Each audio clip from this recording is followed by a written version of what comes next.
بسم اللہ الرحمن الرحیم۔ عزیز طلباء و طالبات، السلام علیکم۔ امید ہے آپ خیریت سے ہوں گے۔ آج ہم نے نظم حمد کی تشریح شروع کرنی ہے جی۔ سب سے پہلے شاعر کا تعارف ہے، اور شاعر کا تعارف اس لیے ضروری ہوتا ہے کیونکہ یہ تشریح میں ہماری بہت ساری معاونت کرتا ہے اور اسے تشریح میں شامل کیا جاتا ہے۔ خاص طور پر انداز بیان کے حوالے سے تشریح کے آغاز میں بیان کرنا ہوتا ہے۔ پڑھتے ہیں تعارف۔ محمد حفیظ نام اور حفیظ تخلص تھا، جلندھر میں پیدا ہوئے، ابتدائی تعلیم وہیں حاصل کی۔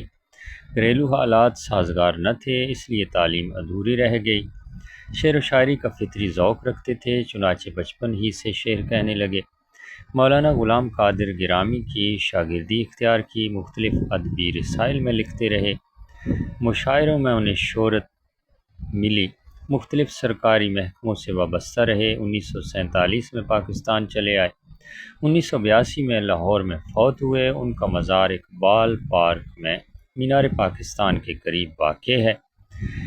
یہ جناب آگے جو اقتباس آ رہا ہے یہ ہماری تشریح میں شامل ہو سکتا ہے، اور اس میں آپ ان کے فن کی خوبیاں بیان کر سکتے ہیں۔ زبان کی صفائی اور سادگی، سوز و گداز اور موسیقیت ان کے کلام کی نمایاں خوبیاں ہیں۔ پاکستان کا قومی ترانہ ان کی ایک باعث فخر تخلیق ہے۔ انہوں نے دیگر بہت سی قومی نظمیں بھی لکھی ہیں۔ حفیظ جالندھری ایک قادر الکلام شاعر تھے۔ انہوں نے مختلف اصناف سخن، مثنوی، گیت، غزل اور نظم وغیرہ میں طبع آزمائی کی۔ شاہنامہ اسلام ان کی ایک قابل قدر تخلیق ہے۔ یہ اردو کی قومی، ملی اور رزمیہ شاعری میں عمدہ اضافہ ہے۔ رزمیہ شاعری ہوتی ہے بچوں میدان جنگ میں کی جانے والی شاعری۔ ان کی چند تصانیف یہ ہیں: تلخابہ شیریں، سوز و ساز، حفیظ کے گیت، حفیظ کی نظمیں اور چیونٹی نامہ۔ مرکزی خیال: شاعر خالق کائنات کی حمد و ثنا بیان کرتے ہوئے عرض کرتے ہیں کہ اللہ نے لفظ کن کہا اور یہ کائنات تخلیق ہو گئی۔ اللہ ہی ہے جو ہمارے دلی ارادوں پر پوری قدرت رکھتا ہے۔ نبی صلی اللہ علیہ وآلہ وسلم کو خلق فرما کر انہیں اعزاز فضیلت بخشا، اور پوری کائنات آپ صلی اللہ علیہ وسلم کے گن گاتی ہے۔ حمد کا پہلا شعر ہے: اسی نے ایک حرف کن سے پیدا کر دیا عالم، کشاکش کی صدائے ہاؤ ہو سے بھر دیا عالم۔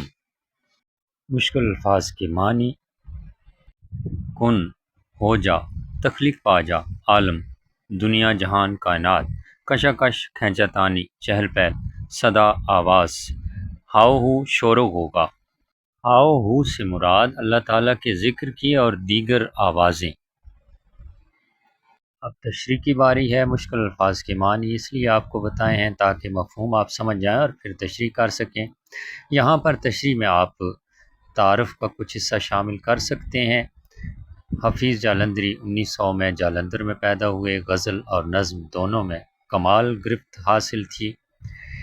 نغمہ زار، سوز و ساز، تلخابہ شیریں، شاہنامہ اسلام جیسی کتابیں تخلیق کیں۔ پاکستان کا قومی ترانہ بھی حفیظ ہی نے لکھا۔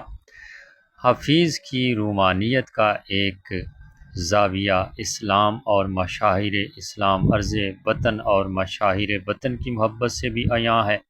حفیظ نے اقبال، حالی اور ٹیگور کے نمایاں اثرات قبول کیے۔ ان کی شاعری میں اخلاقی اور جذباتی دونوں قسم کی باتیں موجود ہیں۔ حفیظ جالندھری خالق کائنات کی حمد و ثنا بیان کرتے ہوئے تشریح طلب شعر کے پہلے مصرعے میں عرض کرتے ہیں کہ تمام تعریفیں اس اللہ کے لیے ہیں جس نے ایک حرف کن کہا اور کائنات تخلیق ہو گئی۔ یہ خوبصورت جہان آب و گل معرض وجود میں آ گیا، جیسا کہ اللہ تعالیٰ نے قرآن مجید میں اپنی قدرت تخلیق کو بیان کرتے ہوئے کہا ہے۔ جب وہ کسی چیز کو بنانے کا ارادہ کرتا ہے تو اس کے لیے لفظ کن کہتا ہے، پس وہ چیز وجود پا جاتی ہے۔ سورہ یاسین آیت نمبر 82۔ دوسرے مصرے میں شاعر اپنی بات کو مزید بڑھاتے ہوئے عرض کرتے ہیں کہ خالق کائنات کے ایک لفظ کن کا کمال یہ ہے کہ یہ کائنات رنگ و نور سے بھر دی گئی ہے۔ اس زمین و آسمان کو گہما گہمی کا مرکز بنا دیا گیا ہے، اور آسمان پر سورج، چاند اور ستارے چہل پہل اور رونق ہے۔ زمین پر انسان و حیوان، چرند پرند کی صورت میں گہما گہمی اور ہنگامہ آرائی پائی جاتی ہے۔ کسی شاعر نے کیا خوب کہا ہے: زمیں کو رونقیں بخشیں تیرے ہی نور نے مولا، فلک کی گہما گہمی بھی ہے تیرے نور کے دم سے۔ اصل میں شاعر اللہ تعالیٰ کی عظمت اور بڑائی کو بیان کر رہا ہے کہ اللہ کی ذات اس کائنات میں سب سے بڑی ہے، اور پوری کائنات اس کے ایک لفظ کی محتاج ہے۔ دنیا کی ساری چمک دمک اور رنگا رنگی اسی کی وجہ سے ہے۔ یہی انداز اظہار اور شاعر نے کچھ ان الفاظ میں بیان کیا ہے: خدا ہی ہے جو مالک ہے، نہیں ثانی کوئی اس کا، نہ اس کا باپ ہے کوئی، نہ بیٹا ہے کوئی اس کا۔